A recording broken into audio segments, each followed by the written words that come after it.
കാശിയുടെ അടുത്തേക്ക് പോകാൻ ലച്ചുവിന് പേടി തോന്നിയെങ്കിലും രണ്ടും കൽപ്പിച്ച് അവൾ അവൻ്റെ മുറിയിലേക്ക് നടന്നു. അവൾ ഡോറിൽ തട്ടിയെങ്കിലും മറുപടി ഒന്നും കിട്ടാഞ്ഞതും കൊണ്ട് അവൾ വാതിലിൻ്റെ ഹാൻഡിലിൽ പിടിച്ച് തുറന്നു.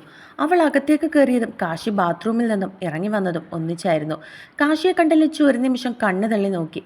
ഒരു മുണ്ട് മാത്രം എടുത്തുകൊണ്ട് ഇറങ്ങി വരുന്ന അവനെ അവൾ കണ്ണെടുക്കാതെ നോക്കി നിന്നു. മുടിയിൽ നിന്നും വെള്ളം ഇറ്റിറ്റ് വീഴുന്നുണ്ട്. കഴുത്തിൽ പ്ലാറ്റിനം ചെയിൻ നെഞ്ചോട് ചേർന്ന് കിടപ്പുണ്ട്. അവളെ കണ്ട അവനും ഒരു നിമിഷം അവളെ നോക്കി നിന്നു. ഡി, അവൻ ദേഷ്യത്തോടെ വിളിച്ചതും അവൾ ഞെട്ടി. ചായ, അവൾ പറഞ്ഞുകൊണ്ട് തിരിഞ്ഞു നിന്നു. അവളുടെ വെപ്രാളം കണ്ട് അവന് ചിരി വന്നെങ്കിലും അത് പുറത്തു കാണിക്കാതെ അവൻ അവളുടെ അടുത്തേക്ക് നടന്നു. ഒരാണിൻ്റെ മുറിയിലേക്ക് കയറി വരുന്നതിന് മുൻപ് ഡോറൊന്ന് തട്ടണം, അല്ലാതെ ചാടിക്കയറി വരാൻ ഇതിപ്പോൾ നിന്റെ ഭർത്താവിൻ്റെ റൂമൊന്നും അല്ല.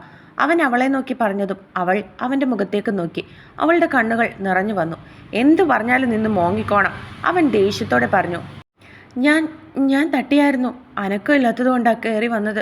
ലച്ചു കണ്ണുകൾ നിറച്ചുകൊണ്ട് പറഞ്ഞതും അവന് വിഷമം തോന്നി. അവൻ അവളുടെ മുഖം കയ്യിലെടുത്തു. ആമ്പിള്ളേർ മാത്രമുള്ള മുറിയിൽ ഇങ്ങനെ ഡോറിൽ തട്ടാതെ കയറി വരരുത് കേട്ടോ. തട്ടിയിട്ട് കേട്ടില്ലെങ്കിലും സ്വാതന്ത്ര്യത്തോടെ ഇങ്ങനെ കയറരുത്. ഞാൻ പറഞ്ഞത് മനസ്സിലായോ? അവൻ പറഞ്ഞതും അവൾ മനസ്സിലായി എന്ന രീതിയിൽ തലയാട്ടി. അത് കണ്ട് അവൻ ചിരിച്ചു. അവൻ ചിരിച്ചതും അവൾക്ക് മനസ്സിനെന്തോ സന്തോഷം തോന്നി. ഇതെന്താ കയ്യിൽ? അവൻ അവളുടെ കയ്യിലെ കപ്പ് കണ്ട് ചോദിച്ചു. അമ്മ ചായ കൊണ്ടുതരാൻ പറഞ്ഞു.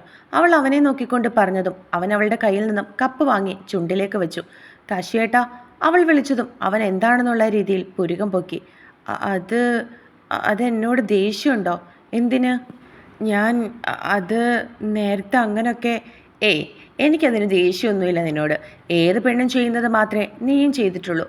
എൻ്റെ ഭാഗത്താണ് തെറ്റ്. പെട്ടെന്ന് എനിക്കെന്തോ അങ്ങനെ തോന്നിപ്പോയി. ഞാൻ അങ്ങനെയൊന്നും ചെയ്യാൻ പാടില്ലായിരുന്നു. ഐ എം സോറി ലച്ചു, എന്നോട് ക്ഷമിക്കണം. അവൻ അവളെ നോക്കിക്കൊണ്ട് പറഞ്ഞതും അവളുടെ നെഞ്ചിലെന്തോ ഭാരം കൊണ്ടുവച്ചതായി അവൾക്ക് തോന്നി.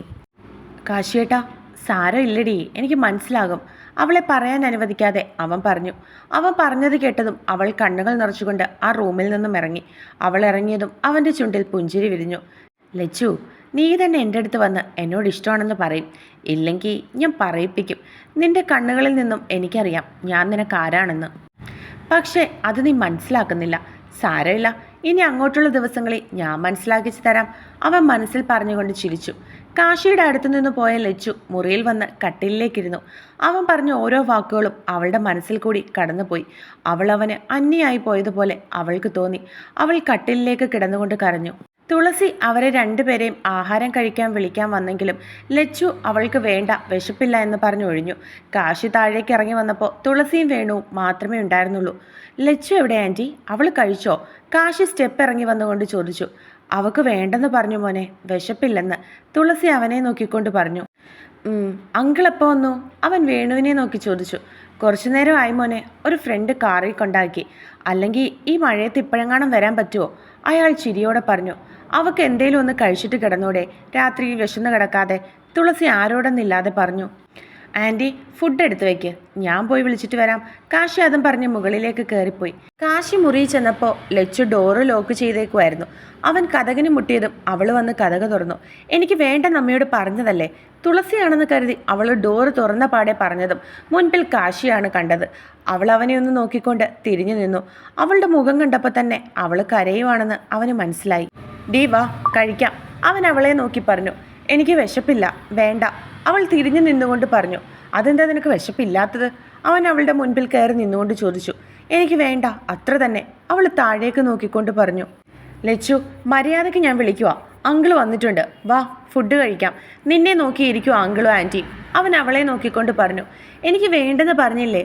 കാശിയേട്ടന് ഞാൻ പറയുന്നത് മനസ്സിലാകുന്നില്ലേ? എനിക്ക് വേണ്ടെന്ന് പറഞ്ഞാൽ വേണ്ട. അതും പറഞ്ഞ് അവൾ കട്ടിലിലേക്ക് ഇരിക്കാൻ പോയതും അവൻ അവളുടെ കയ്യിൽ പിടിച്ച് അവൻ്റെ അടുത്തേക്ക് അടുപ്പിച്ചു. പൊക്കി എടുത്തോണ്ട് പോകാൻ എനിക്കറിയാം, വെറുതെ എന്നെക്കൊണ്ടത് ചെയ്യിക്കരുത്.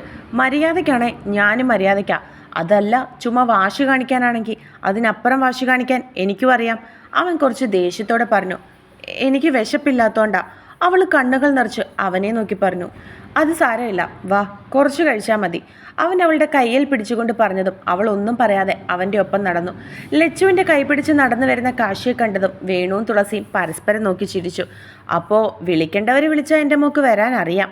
തുളസി അവളെ കളിയാക്കിക്കൊണ്ട് പറഞ്ഞതും അവൾ തുളസിയെ കലിപ്പിച്ചു നോക്കി. ദേ കൊച്ചിനെ ഒന്നും പറയരുത് കേട്ടല്ലോ. എൻ്റെ മോള് കഴിക്ക്. പെൺകുട്ടികൾ ഇപ്പം വേണം വയറ് നിറയെ ആഹാരം കഴിക്കാൻ. വേണു ചപ്പാത്തി എടുത്ത് അവളുടെ പാത്രത്തിലേക്ക് ഇട്ടുകൊണ്ട് പറഞ്ഞു. എനിക്ക് ചപ്പാത്തി വേണ്ടച്ചേ, ചോറ് മതി. അവൾ വേണുവിനെ നോക്കി പറഞ്ഞതും വേണു തുളസിയെ നോക്കി. അടുക്കളയിൽ പോയി ചോറും കറി എടുത്തുകൊണ്ട് വന്ന് കൊടുത്തു. അവൾ കുറച്ച് ചോറെടുത്ത് പാത്രത്തിലേക്ക് ഇട്ടുകൊണ്ട് കഴിക്കാൻ തുടങ്ങി. കാശി, ഇന്നിനി പോകണ്ട. മഴ തോരണ ലക്ഷണമില്ല. നാളെ പോകാം. അയ്യോ, അതൊന്നും വേണ്ട അങ്കിൾ. എനിക്കൊരു കുട തന്നാൽ മതി. ഞാൻ പോയിക്കോളാം. എനിക്ക് ചെന്നിട്ട് കുറച്ച് വർക്ക്സൊക്കെ ചെയ്ത് തീർക്കാനുണ്ട്. കാശി അയാളെ നോക്കി പറഞ്ഞു. ഭക്ഷണം കഴിക്കുന്നതിനിടയിലെല്ലാം കാശി ലച്ചുവിനെ തന്നെ നോക്കിയിരുന്നു. അവൻ ലച്ചുവിനെ നോക്കുന്നത് കണ്ടതും വേണുവും തുളസിയും പരസ്പരം നോക്കി ചിരിച്ചു. ലച്ചു ആണെങ്കിൽ ഇതൊന്നും അറിയാതെ കുനിഞ്ഞിരുന്ന് ചോറ് കഴിച്ചു. ഭക്ഷണമൊക്കെ കഴിച്ച് തുളസി അവനൊരു കുട കൊണ്ടു കൊടുത്തു. അവൻ അവരോട് യാത്ര പറഞ്ഞു. ലച്ചുവിനെ ഒന്ന് നോക്കിക്കൊണ്ടിറങ്ങി. എന്നാൽ അവൻ നോക്കുന്നത് കണ്ടതും തലകുനിച്ച് ഫോണിലേക്ക് നോക്കിക്കൊണ്ടിരുന്നു. ആഹാരം എല്ലാം കഴിഞ്ഞ് രുദ്രൻ നേരെ മുറിയിലേക്ക് പോയി. ലാപ്പിൽ എന്തോ ചെയ്തുകൊണ്ടിരിക്കുകയായിരുന്നു. ദച്ചുവിനാണെങ്കിൽ രുദ്രൻ മുറിയിൽ ഉണർന്നിരിക്കുന്നത് കൊണ്ട് റൂമിലേക്ക് പോകാൻ എന്തോ ചളുപ്പ് തോന്നി. അവൾ മുറിയിലേക്ക് വന്ന് തലയെത്തി നോക്കി. രുദ്രൻ ഫോണിലും ലാപ്പിലുമായി എന്തൊക്കെയോ ചെയ്യുന്നത് കണ്ടതും അവൻ ഉറങ്ങട്ടെ എന്ന് കരുതി ബാൽക്കണിയിലേക്ക് പോയിരുന്നു. കുറേ നേരമായിട്ടും ദച്ചുവിനെ കിടക്കാൻ വരുന്നത് കാണാഞ്ഞിട്ട് അവളെ തിരക്കി ഇറങ്ങിയതാണ് രുദ്രൻ. അപ്പോഴാണ് ബാൽക്കണിയിലെ വാതിൽ തുറന്നു കിടക്കുന്നത് അവൻ കണ്ടത്. അവൻ പതിയെ അങ്ങോട്ട് നടന്നു. അവിടെ തറയിലായിരുന്ന് ഭിത്തിയിലേക്ക് ചാരി ഉറങ്ങുന്ന അവളെ കണ്ടതും അവന് വാത്സല്യം തോന്നി. അവൻ അവളുടെ അടുത്തായിട്ട് മുട്ടുകുത്തിയിരുന്നു. എന്നും തൻ്റെ കരങ്ങൾ പതിഞ്ഞിരുന്ന അവളുടെ കവളിൽ അവനൊന്ന് തലോടി. മുൻപിലേക്കായി കിടന്നിരുന്ന അവളുടെ മുടികളെടുത്ത് അവൻ മാറ്റി പുറകിലേക്ക് വെച്ചു കൊടുത്തു. അവൾ ഇട്ടിരുന്ന ബനിയൻ ഷോൾഡറിൽ നിന്നും താഴ്ന്നു കിടക്കുകയായിരുന്നു. അവനത് നേരെ പിടിച്ചിട്ടു കൊടുത്തു. അവൻ അവളുടെ അടുത്തേക്ക് ഇരുന്നു കൊണ്ട് അവളെ അവൻ്റെ മടിയിലേക്ക് കിടത്തി. അവളുടെ തലയിൽ തലോടി. അവൻ്റെ സാമീപ്യം അറിഞ്ഞതുപോലെ അവൾ ഉറക്കത്തിലൊന്ന് പുഞ്ചിരിച്ചു. അവളുടെ ഇടുപ്പിലൂടെ കൈയിട്ട് മറുകൈ അവളുടെ തലയിൽ തലോടിക്കൊണ്ട് അവൻ ഭിത്തിയിലേക്ക് ചാരിയിരുന്ന് മയങ്ങിയിരുന്നു.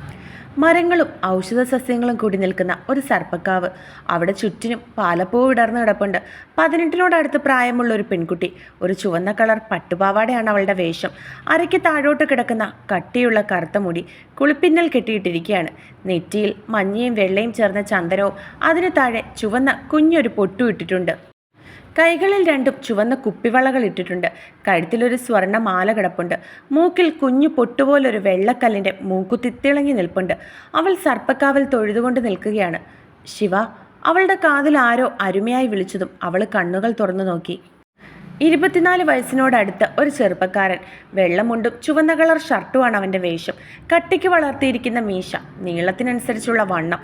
അവളെ നോക്കി അവൻ മനോഹരമായൊന്ന് പുഞ്ചിരിച്ചു. പോ, എന്നോട് മിണ്ടാൻ വരണ്ട. പിറന്നാളായിട്ട് എന്നെ കാണാൻ വന്നില്ലല്ലോ. അവൾ പരിഭവം എന്ന പോലെ അവനോട് പറഞ്ഞു. എൻ്റെ ശിവയെ കാണാനല്ലേ ഞാൻ ദേ രാവിലെ കുളിച്ചൊരുങ്ങി വന്നത്. ദേ, നീ ഇട്ടിരിക്കുന്ന പട്ടുപാവാടയുടെ അതേ നിറമല്ലേ എൻ്റെ ഷർട്ടും. നീയല്ലേ ഇന്നലെ പറഞ്ഞത് ഞാൻ ഈ നിറത്തിലുള്ള ഷർട്ട് ഇടണമെന്ന്. അവൻ അവളെ നോക്കിക്കൊണ്ട് പറഞ്ഞതും അവൾ ചിരിച്ചു. ഹോ, ഒന്ന് ചിരിച്ചു കണ്ടല്ലോ എൻ്റെ തമ്പുരാട്ടി. അവൻ അവളെ കളിയാക്കിക്കൊണ്ട് പറഞ്ഞു. വീട്ടിലേക്ക് വാ കണ്ണേട്ടാ, അമ്മ നല്ല അടപ്പായസം വെക്കുന്നുണ്ട്. അവൾ രുചിയൂറിക്കൊണ്ട് പറഞ്ഞു. അതെയോ, എങ്കിൽ വാ, നമുക്ക് അങ്ങോട്ട് പോകാം. അവൻ അവളുടെ കയ്യിൽ പിടിച്ചുകൊണ്ട് നടന്നു. അല്ല, ആരിത്? പിറന്നാളായതുകൊണ്ടാണോ? ശിവയും കണ്ണനും ഒരേ നിറത്തിലാണല്ലോ വേഷം. മേൽശാന്തി അവർ തൊഴുതിട്ട് ഇറങ്ങി വരുന്നത് കണ്ടതും അവരെ നോക്കി ചിരിയോടെ ചോദിച്ചു. അതേ തിരുമേനി, ഞാൻ പറഞ്ഞിട്ടാ കണ്ണേട്ടൻ ഇതിട്ടത്. എങ്ങനെയുണ്ട്? ഇപ്പോൾ ഞങ്ങൾ തമ്മിൽ നല്ല ചേർച്ചയില്ലേ? അവൾ അവൻ്റെ അടുത്തേക്ക് ചേർന്ന് നിന്നുകൊണ്ട് ചോദിച്ചു. അത് പിന്നെ പറയാനുണ്ടോ?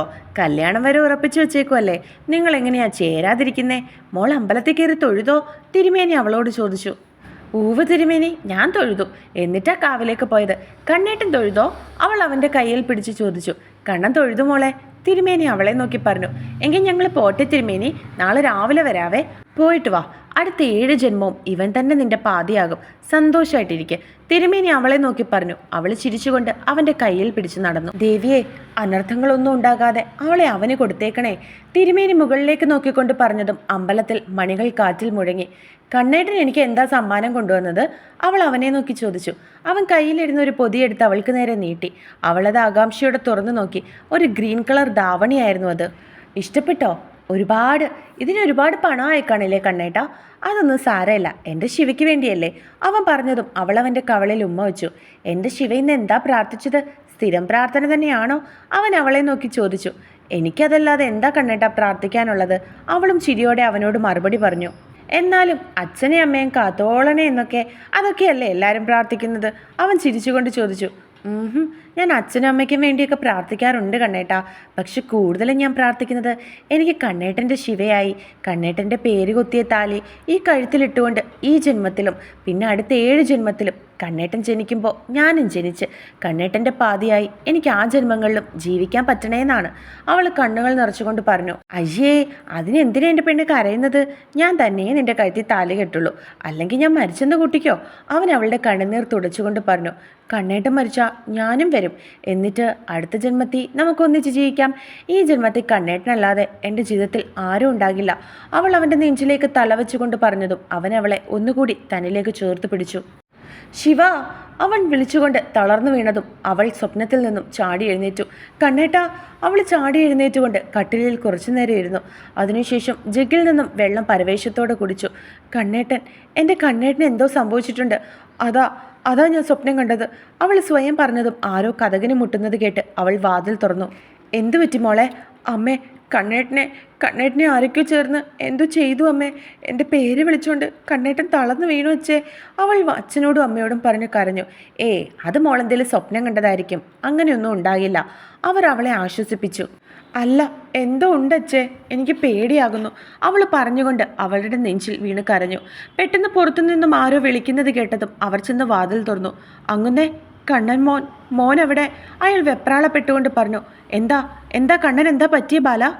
അവിടെ കണ്ണൻ മോൻ ചോരയിൽ കുളിച്ച് കിടക്കുന്നു. അത് കേട്ടുകൊണ്ടാണ് ശിവ വരുന്നത്. കണ്ണേട്ടൻ, എൻ്റെ കണ്ണേട്ടൻ, അച്ഛേ, എനിക്ക് കാണണം എൻ്റെ കണ്ണേട്ടൻ. അവൾ പറഞ്ഞുകൊണ്ട് ഓടി. മോളെ നിൽക്ക്. അവരും അവളുടെ പുറകെ ഓടി. കുറച്ച് ദൂരം ചെന്നതും ചോരയിൽ കുളിച്ച് കിടക്കുന്ന കണ്ണനെയാണ് അവർ കണ്ടത്. അവൾ അവൻ്റെ അടുത്തേക്ക് ഓടിച്ചെന്നു. കണ്ണേട്ടാ, കണ്ണ് തുറക്ക്, എന്നെ നോക്ക്. ദേ, കണ്ണേട്ടൻ്റെ ശിവയല്ലേ വിളിക്കുന്നേ? പറ്റിക്കുമല്ലേ എന്നെ? എഴുന്നേക്ക്, പറ്റിച്ചത് മതി. വാ, വീട്ടിലേക്ക് പോകാം. ദേ, അച്ഛനും അമ്മയൊക്കെ വന്നിരിക്കുന്നു. എല്ലാവരെയും പറ്റിക്കല്ലേ കണ്ണേട്ടാ. അവൾ പറഞ്ഞുകൊണ്ട് അവൻ്റെ ഷർട്ടിൽ പിടിച്ചു വിളിച്ചു. അവളുടെ അച്ഛൻ അവൻ്റെ മൂക്കിൽ കൈവച്ചുകൊണ്ട് നോക്കി. മോളെ, അയാൾ ഇടർച്ചയോടെ വിളിച്ചു. കണ്ണേട്ടൻ എന്നെ വിട്ട് പോയെന്ന് മാത്രം പറയല്ലേ അച്ഛേ, അവൾ പറഞ്ഞു. മോളെ കണ്ണൻ, വേണ്ട, അച്ഛൻ ഒന്നും പറയണ്ട. എൻ്റെ കണ്ണേട്ടന് ശിവയെ വിട്ടുപോകാൻ കഴിയില്ല. എൻ്റെ കഴുത്തിൽ താലി കെട്ടാൻ എൻ്റെ കണ്ണേട്ടൻ വരും. അവൾ പറഞ്ഞുകൊണ്ട് എഴുന്നേറ്റ് കണ്ണു തുടച്ചു. അവനെ ഒന്ന് നോക്കി. അവൻ്റെ നെറ്റിയിൽ ചുംബിച്ചുകൊണ്ട് അവൾ യാന്ത്രികമായി നടന്നു. മുറിയിൽ കയറി വാതിലടച്ചു. ദച്ചു സ്വപ്നത്തിൽ നിന്നും ചാടി എഴുന്നേറ്റു. അവളുടെ കണ്ണുകളിൽ നിന്നും കണ്ണുനീർ ഒഴുകി. അത് ആ കുട്ടി, അവരൊക്കെ ആരാ? അവരെയൊന്നും എനിക്ക് അറിയില്ലല്ലോ. ആ കുട്ടി കരഞ്ഞപ്പോൾ ഞാനും എന്തിനാ കരഞ്ഞത്? അയാൾ ആരാ? അയാൾ മരിച്ചപ്പോൾ എനിക്കെന്തിനാ ഇത്രയും വിഷമം? അവൾ കട്ടിലിരുന്നു കൊണ്ട് ആലോചിച്ചു. പിന്നെ ഫോൺ എടുത്ത് സമയം നോക്കി. 2 മണിയോ? ഞാൻ എങ്ങനെ കട്ടിലിൽ വന്നത്? ഞാൻ ബാൽക്കണിയിലല്ലേ ഇരുന്നത്? ഇതെങ്ങനെ? അവൾ സൈഡിലേക്ക് നോക്കിയപ്പോൾ രുദ്രനെ കണ്ടില്ല. ഇയാളിതെവിടെ പോയി? ആലോചിച്ചുകൊണ്ട് അവൾ മുറിയിൽ നിന്നും ഇറങ്ങി ബാൽക്കണിയിലേക്ക് നടന്നതും ഒരു കൈ റെയിലിങ്ങിൽ പിടിച്ച് മറുകൈ കൊണ്ട് സിഗരറ്റ് ചുണ്ടിലേക്ക് വെക്കുന്ന രുദ്രനെയാണ് കണ്ടത്. പുറകിൽ ആരോ വന്ന് നിൽക്കുന്നതായി തോന്നിയതും അവൻ തിരിഞ്ഞു നോക്കി. എന്താ? അവൻ അവളോട് ചോദിച്ചുകൊണ്ട് സിഗരറ്റ് താഴേക്കിട്ടു. അത് എന്നെ എന്തിനാ കട്ടിലിൽ കൊണ്ട് കിടത്തിയത്? തണുപ്പത്ത് കിടക്കണ്ടെന്ന് കരുതി. അത് എന്നെ വിളിച്ച് എഴുന്നേൽപ്പിച്ചാൽ പോരായിരുന്നോ? നിനക്കിപ്പോൾ എന്താ വേണ്ടത്? നിന്നെ കട്ടിലിൽ കൊണ്ട് കിടത്തിയതാണോ പ്രശ്നം? ദേ നോക്ക് ദക്ഷി, എനിക്ക് നിന്നോടിപ്പോൾ വഴക്കുണ്ടാക്കാനുള്ള മൂഡില്ല. നാളെ കോളേജിൽ പോകേണ്ടതല്ലേ, പോയി കിടക്ക്. അവൻ അവളെ നോക്കി കടുപ്പിച്ച് പറഞ്ഞതും അവൾ അവനെ ഒന്ന് നോക്കിക്കൊണ്ട് റൂമിലേക്ക് നടന്നു. ആരാ ആ പെൺകുട്ടി? ആ പയ്യൻ എന്താ സംഭവിച്ചത്? ആ പെൺകുട്ടിയുടെ സന്തോഷവും കണ്ണുനീരും ഒക്കെ എന്നെ ഇത്രയും ബാധിക്കുന്ന എന്തിനാ? അവരെ ആരെയും ഇതിനു മുൻപ് ഞാൻ കണ്ടിട്ടില്ല. പക്ഷെ ആ സ്വപ്നം കൺമുൻപിൽ കാണുന്നത് പോലെ അവൻ ആലോചിച്ചുകൊണ്ട് 2 കൈകളും റെയിലിങ്ങിൽ അമർത്തി പിടിച്ചു. രാവിലെ രുദ്രനാണ് ആദ്യം എഴുന്നേറ്റത്. ദച്ചു നല്ല ഉറക്കമായിരുന്നു. അവൻ അവളുടെ നെറ്റിയിൽ ചുണ്ടുകൾ ചേർത്തിട്ട് ബാത്റൂമിൽ കയറി ഫ്രഷായി ഇറങ്ങി. അപ്പോഴും അവൾ ഉണർന്നിട്ടില്ലായിരുന്നു. ദക്ഷി, ഡി, അവൻ അവളെ തട്ടി വിളിച്ചു. അവൾ കണ്ണുകൾ ചിമ്മി തുറന്നുകൊണ്ട് എഴുന്നേറ്റു. ദക്ഷി, കുളിച്ച് റെഡിയായി നിൽക്ക്. ഇന്ന് ഞാൻ കൊണ്ടാക്കാം കോളേജിൽ. ലച്ചുവിനോടും കൂടി പറഞ്ഞേക്ക്. അതെന്തിനാ? ഇത്രയും നാൾ ഞങ്ങൾ തനിച്ചല്ലേ പോയത്. പിന്നെ ഇന്നെന്താ പ്രത്യേകത? എനിക്ക് അവിടെ വരെ പോകേണ്ട കാര്യമുണ്ട്, അതുകൊണ്ടാ. അവൾ മൂളിക്കൊണ്ട് ഡ്രസ്സും എടുത്ത് ബാത്റൂമിലേക്ക് കയറി. ഫുഡൊക്കെ കഴിഞ്ഞതിന് ശേഷം രുദ്രനും ദച്ചുവും ഇറങ്ങി. കാശി രാവിലെ ഓഫീസിൽ പോയിരുന്നു. ലച്ചുവിനെ വിളിച്ച് വീട്ടിൽ നിന്നാൽ മതിയെന്ന് രുദ്രൻ പറഞ്ഞു. രുദ്രൻ കാർ സ്റ്റാർട്ട് ചെയ്തതും ദച്ചു അവനെ നോക്കിക്കൊണ്ട് പുറകിലത്തെ ഡോറ് തുറന്നു. ഡി, വന്ന് ഫ്രണ്ടിലിരിക്കുക. അവൻ അവളെ നോക്കി പറഞ്ഞു. വേണ്ട, അവിടെ ലച്ചു കയറിക്കോളും. ദക്ഷി, അവൻ ദേഷ്യത്തോടെ വിളിച്ചു. മോൾ എന്താ പുറകെ കയറുന്നത്? മുമ്പിൽ കയറുമോളെ. ശാരദ അവളെ നോക്കിക്കൊണ്ട് പറഞ്ഞതും അവൾ അവരെ ഒന്ന് നോക്കിയിട്ട് ഡോറടച്ച് മുൻപിൽ കയറി. അവരെ നോക്കി ചിരിച്ചുകൊണ്ട് ശാരദ അകത്തേക്കും കയറിപ്പോയി. ആൻറ്റി പറഞ്ഞതുകൊണ്ടാണ് ഞാൻ മുമ്പിൽ കയറിയത്. രുദ്രൻ അവളെ നോക്കി ചിരിക്കുന്നത് കണ്ട് ദച്ചു പുച്ഛത്തോടെ പറഞ്ഞു. അവൾ പറഞ്ഞത് കേട്ട് അവൻ വീണ്ടും ചിരിച്ചു. ലച്ചുവിൻ്റെ വീട്ടിൽ ചെന്നിട്ട് ഞാൻ പുറകിൽ പോയിരുന്നോളാം, അവൾ വീണ്ടും പറഞ്ഞു. അവൻ ചിരിയോടെ അവളിലേക്കൊന്ന് ചാഞ്ഞുകൊണ്ട് അവളുടെ സീറ്റ് ബെൽറ്റ് എടുത്തു. പെട്ടെന്ന് അവൻ്റെ നിശ്വാസവും അവനടിച്ചിരിക്കുന്ന സ്പ്രേയുടെ സുഗന്ധവും എല്ലാം അവളിലേക്ക് അടുത്തതും അവൾ കണ്ണുകൾ ഇറുക്കി അടച്ചു പിടിച്ചു. അവളിലേക്കടുത്ത അവൻ്റെ കണ്ണുകൾ ഒരു നിമിഷം അവളുടെ മുഖത്ത് ഓടി നടന്നു. ഇറുക്കി അടച്ചു പിടിച്ചിരിക്കുന്ന അവളുടെ കണ്ണുകളും വിറയ്ക്കുന്ന ചുവന്ന തുടുത്ത അതരങ്ങളും അവൻ്റെ മനസ്സിൻ്റെ താളം തെറ്റിച്ചു. അവൻ ഒന്നുകൂടി അവൻ്റെ മുഖം അവളിലേക്ക് അടുപ്പിച്ചു. പെട്ടെന്ന് തോന്നിയ ഒരു ഊക്കിൽ അവളുടെ ചുണ്ടുകളിൽ അവൻ്റെ ചുണ്ടുകൾ കൊണ്ടുരസി. അവൾ കണ്ണുകൾ വലിച്ചു തുറന്നു. നൂഴിലകൾ പോലും വ്യത്യാസമില്ലാതെ തൻ്റെ അടുത്ത് മുഖം ചേർത്ത് നിൽക്കുന്ന അവനെ കണ്ടതും അവൾ വിയർത്തു. അവളുടെ ചുണ്ടിന് മുകളിലായി പറ്റിപ്പിടിച്ചിരിക്കുന്ന വിയർപ്പ് തുള്ളികൾ അവൻ തള്ളവിരൽ കൊണ്ട് തുടച്ചു. പിന്നെ ചിരിയോടെ സീറ്റ് ബെൽറ്റ് എടുത്തിട്ടുകൊണ്ട് അവൻ വണ്ടിയെടുത്തു. ദച്ചു അപ്പോഴും ആ ഞെട്ടലിൽ നിന്ന് മുക്തിയായിരുന്നില്ല. ലച്ചുവിൻ്റെ വീട്ടിൽ വന്നതും ലച്ചു ചാടി പുറകിൽ കയറി. ദച്ചുവിന് ഇറങ്ങണമെന്നുണ്ടായിരുന്നെങ്കിൽ പോലും അവൻ എന്തേലും ചെയ്യുമോ എന്നുള്ള പേടിയിൽ അവൾ അവിടെ തന്നെ ഇരുന്നു. കുറച്ചു ദൂരം കഴിഞ്ഞതും അവൻ വണ്ടി നിർത്തി. ദച്ചുവും ലച്ചുവും സംശയത്തോടെ രുദ്രൻ്റെ മുഖത്തേക്ക് നോക്കി. എന്തു പറ്റി രുദ്രേട്ടാ? ലച്ചു സംശയത്തോട് ചോദിച്ചു. നിങ്ങളിവിടെ ഇരിക്കുക, ഞാൻ വരാതെ കാറിൽ നിന്നും ഇറങ്ങരുത്, രുദ്രൻ പറഞ്ഞുകൊണ്ട് കാറിൽ നിന്നും ഇറങ്ങി. അവൻ റോഡ് ക്രോസ് ചെയ്ത് പോകുന്നത് നോക്കി ദച്ചുവും ലച്ചുവും പരസ്പരം നോക്കി. അവനൊരു മൊബൈൽ ഷോപ്പിലേക്കാണ് കയറിപ്പോയത്. നിന്റെ ഫോൺ രുദ്രേട്ടൻ പൊട്ടിച്ചു കളഞ്ഞില്ലേ? ചിലപ്പോൾ നിനക്ക് ഫോൺ വാങ്ങാൻ പോകുന്നതായിരിക്കും, ലച്ചു സംശയത്തോടെ പറഞ്ഞു. പിന്നെ എനിക്ക് ഫോൺ വാങ്ങാൻ അങ്ങേരുടെ കാമുകിക്ക് വാങ്ങിക്കൊടുക്കാൻ പോയതായിരിക്കും, അവൾ പുച്ഛത്തോടെ പറഞ്ഞു. താനിപ്പോൾ എന്ത് പറഞ്ഞാലും അവക്ക് പിടിക്കില്ലെന്ന് മനസ്സിലായ ലച്ചു പിന്നെ ഒന്നും മിണ്ടാൻ പോയില്ല. കുറച്ചു കഴിഞ്ഞതും രുദ്രൻ ഒരു ഫോണുമായി വന്ന് കാറിൽ കയറി. അവൻ ആ മൊബൈൽ ദച്ചുവിന് നേരെ നീട്ടി. അവൾ സംശയത്തോടെ അവനെ നോക്കി. ലേറ്റസ്റ്റ് മോഡൽ ഫോണായിരുന്നു അത്. നല്ല വിലയായി കാണുമെന്ന് അവൾക്ക് മനസ്സിലായി. പിടിക്ക്, നിന്റെ സിം ഇതിലിട്ടിട്ടുണ്ട്, രുദ്രൻ അവളെ നോക്കി പറഞ്ഞു. എനിക്ക് വേണ്ട, എൻ്റെ അച്ഛൻ വാങ്ങിത്തന്ന ഫോൺ നിങ്ങൾക്ക് തിരിച്ചു തരാൻ പറ്റുമോ? ഇല്ലല്ലോ, അവൾ ദേഷ്യത്തോടെയും വിഷമത്തോടെയും അവനോട് ചോദിച്ചു.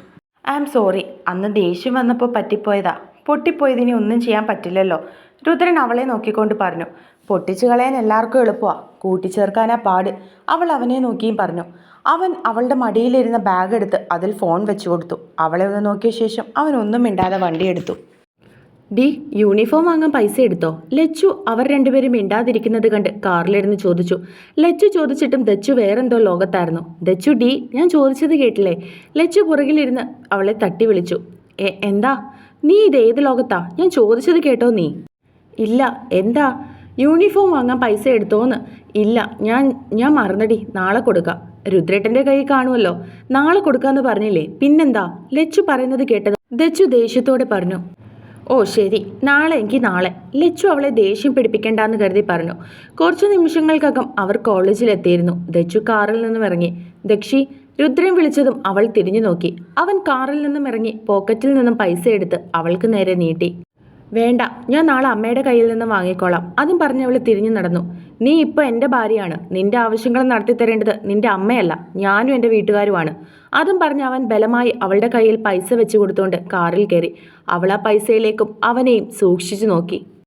അവൻ ദേഷ്യപ്പെട്ട് കാർ സ്പീഡിനെടുത്തുകൊണ്ട് പോയി. അവൻ പോകുന്നത് കണ്ട് തിരിഞ്ഞു നടന്ന അവൾ കാണുന്നത് അവിടെ ഇവിടെയായി നിൽക്കുന്ന പെൺകുട്ടികൾ അവൻ്റെ കാറ് പോകുന്നത് നോക്കി നിൽക്കുന്നതാണ്. വെറും പ്രഹസനം, അവൾ ലച്ചുവിനെ നോക്കിക്കൊണ്ട് പറഞ്ഞു. ആർക്ക്? നിനക്കോ? അവൾ കൈകൾ കെട്ടി നിന്ന് ചോദിച്ചു. ഓ, അല്ലേലും നിനക്ക് നിന്റെ കൊതിരേട്ടനെ പറഞ്ഞാൽ പിടിക്കില്ലല്ലോ, അവൾ ചുണ്ടുകൾ കോട്ടി പറഞ്ഞു. ഞാനൊന്നും പറഞ്ഞില്ല, നടക്കങ്ങോട്ട്, ലച്ചു പറഞ്ഞുകൊണ്ട് അവളുടെ കയ്യിൽ പിടിച്ച് കോളേജിലേക്ക് നടന്നു.